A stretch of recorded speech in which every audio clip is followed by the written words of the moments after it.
सबसे अजीम फातिह की कहानी का आगाज एक ऐसे लम्हे से हुआ जब वो महज 12 साल का था। एक बादशाह के दरबार में एक खौफनाक घोड़ा लाया गया। घोड़ा इतना वहशी था कि किसी में उसके करीब जाने की हिम्मत नहीं थी। बादशाह के तमाम माहिर सवारों ने उस पर काबू पाने की कोशिश की और नाकाम हो गए। और फिर बादशाह का 12 साल का बेटा आगे बढ़ा। उसने गहरी नजर से घोड़े को देखा। ये घोड़ा अपने ही साए से खौफजदा था। लड़के ने फौरन घोड़े का मुंह सूरज की तरफ मोड़ दिया। नरमी से उसकी गर्दन थपथपाई और पलक झपकने में उसकी पीठ पर सवार हो गया। जब घोड़ा पुरसकून हो गया तो सारे दरबार में सन्नाटा छा गया। बादशाह हैरान हो गया और उसने कहा, मेरे बेटे, तुम्हारे लिए ये छोटी सी सल्तनत बहुत कम है। तुम तो पूरी दुनिया फतह कर लोगे।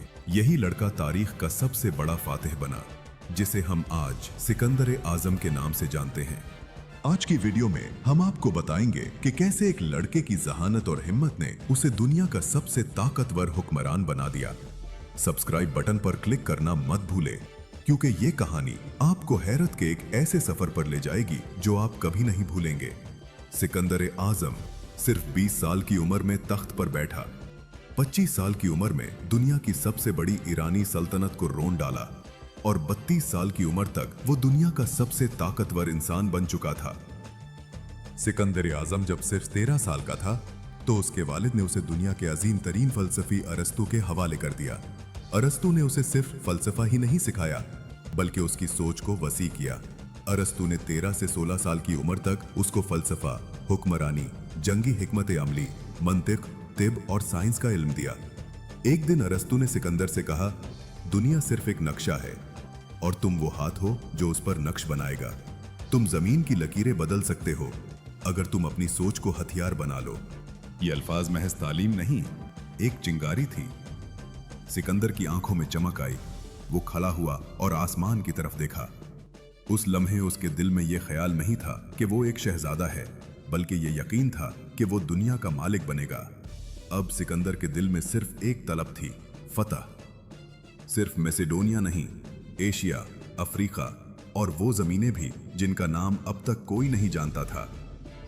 उसने फैसला कर लिया था कि वो न सिर्फ तलवार का शहंशाह बनेगा, बल्कि ख्यालात, फलसफे और इंसानों के जज्बों पर भी हुकूमत करेगा। 20 साल की उम्र में सिकंदर के बाप फिलिप का कत्ल हो गया। तारीखदानों के मुताबिक यह कत्ल एक जाती दुश्मनी थी, जबकि कुछ लोगों के मुताबिक यह कत्ल सिकंदर की मां ओलंपियस ने करवाया था, क्योंकि फिलिप ने सिकंदर की मां को छोड़कर एक और औरत से शादी कर ली थी और सिकंदर की मां को सिकंदर के अलावा एक नया वारिस पैदा होने का अंदेशा था। जिस रात फिलिप का खून बहा, सिकंदर एक शहजादे से शहंशाह बन गया, मगर तख्त पर बैठना आसान ना था। मैसेडोनिया के दरबार में कई दुश्मन थे और यूनान के शहरों में ये अफवाहें गर्दिश करने लगीं कि एक बच्चा बादशाह बन गया है। ये मौके है सल्तनत की बुनियादें हिलाने का। बाप की मौत के बाद उसने तख्त संभाला। उसके बाप के कत्ल के बाद हर तरफ बगावतें फूट पड़ी थी, लेकिन उस नौजवान बादशाह ने हैरत अंगेज फैसला कुन इक़दामात किए। कुछ लोगों ने सोचा कि ये नौजवान बादशाह कुछ देर ही हुकूमत कर पाएगा, मगर उसने अंदरूनी साजिशें खत्म की, मैसेडोनिया में इस्तेहकाम पैदा किया और यूनान की इन रियासतों को भी झुका दिया जो समझती थी कि फिलिप के बाद मैसेडोनिया टूट जाएगा। थिबिस शहर में बगावत हुई तो सिकंदर ने सख्त कार्रवाई की। शहर को मुकम्मल तौर पर तबाह कर दिया गया ताकि बाकी रियासतें इबरत हासिल करें। इसके बाद सिकंदर ने एक नई सिमत में कदम रखा, मशरिक की तरफ, जहां ईरान की अजीम सल्तनत इसका इंतजार कर रही थी। रास्ते में कई छोटी रियासतें आईं, जिन्हें या तो फतह किया गया या उनसे इत्तेहाद कर लिया गया, मगर असल मुकाबला ईरान के शहंशाह डेरीस से था। डेरीस के पास लाखों की फौज, बेपनाह दौलत और एक वसी सल्तनत थी, मगर सिकंदर के पास सिर्फ 40,000 मुंतखब सिपाही थे और एक नाकाबिल शिकस्त जुनूनी अज़्म। पहली बड़ी टक्कर एसिस के मकाम पर हुई। सिकंदर ने डेरीस के खिलाफ चालाकी से मंसूबा बनाया। उसने दुश्मन की सफ़ों में खलल डालने के लिए अपनी घुड़सवार फौज का इस्तेमाल किया और जंग को डेरीस की फौज के मरकज तक ले गया, जहां डेरीस खुद मौजूद था। जंग के दौरान डेरीस खौफजदा होकर मैदान छोड़कर भाग गया और उसका खानदान सिकंदर की कैद में आ गया, उसकी माँ, बीवी और बेटियां। मगर सिकंदर ने उनके साथ इज्जत का बर्ताव किया। उसने डेरीस की माँ से कहा, मैं तुम्हें एक दुश्मन की माँ के तौर पर नहीं, बल्कि एक मलका के तौर पर इज्जत दूंगा। ये इकदाम सिकंदर के दुश्मनों को भी हैरान कर गया। डेरिस अपनी शिकस्त के बाद दोबारा फौज जमा करने लगा। उसने सिकंदर को खत भेजा कि चलो हम आधी दुनिया बांट लेते हैं, तुम मगरिब रख लो, मैं मशरिक रख लेता हूँ। सिकंदर ने इनकार कर दिया और बोला, एक सूरज के नीचे दो बादशाह नहीं हो सकते। अगली बड़ी फैसला कुन जंग गोगा मेला के मकाम पर हुई। उस जंग में भी डेरिस की फौज तादाद में बहुत ज्यादा थी, मगर सिकंदर की हिकमत अमली, नज़्म ज़ब्त और सिपाहियों की वफादारी ने एक बार फिर फैसला कुन किरदार अदा किया। डेरिस को दूसरी बार जान बचाकर मैदान जंग से फरार होना पड़ा, मगर इस बार उसके अपने ही सरदारों ने उसे कत्ल कर दिया ताकि फतह के बाद सिकंदर से माफी हासिल कर सकें। जब सिकंदर को डेरिस की लाश मिली तो वो गमज़दा हो गया। उसने डेरिस के कातिलों को सजा दी और उसे शाही एजाज के साथ दफन करवाया और अब वो ईरान की अजीम सल्तनत का हुक्मरान बन गया। ईरान में फतह के बाद सिकंदर की कामयाबी का डंका पूरी दुनिया में गूंजने लगा और उसका नाम ताकत की अलामत बन गया। ईरान फतह करने के बाद सिकंदर की नजरें अब मिस्र की तरफ थीं, एक ऐसी सरजमीन जो सदियों से ईरानी हुक्मरानों के जुल्म की चुक्की में पिस रही थी। जब उसकी फौज दरियाए नील के किनारे पहुंची तो हैरत अंगेज मंजर सामने आया। मिस्रियों ने इसे एक निजात दहिंदा के तौर पर खुशामदीद कहा। यहाँ के मजहबी रहनुमाओं ने सिकंदर को फिरौन का मुकद्दस खिताब दिया, जो उस वक्त मिस्र के हुक्मरान का कानूनी ओहदा होता था। लेकिन सिकंदर ने सिर्फ एक फातिह की तरह हुकूमत नहीं की, उसने एक अजीम मंसूबे का आगाज किया। नील के दहाने पर उसने सिकंदरिया शहर की बुनियाद रखी, जो शहर आज भी मौजूद है।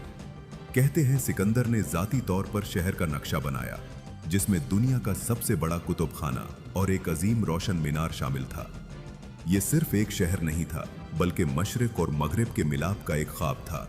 सिकंदर ने अपनी फुतूहात का सिलसिला जारी रखा, यहां तक कि वो मौजूदा पाकिस्तान और हिंदुस्तान की सरजमीन तक जा पहुंचा।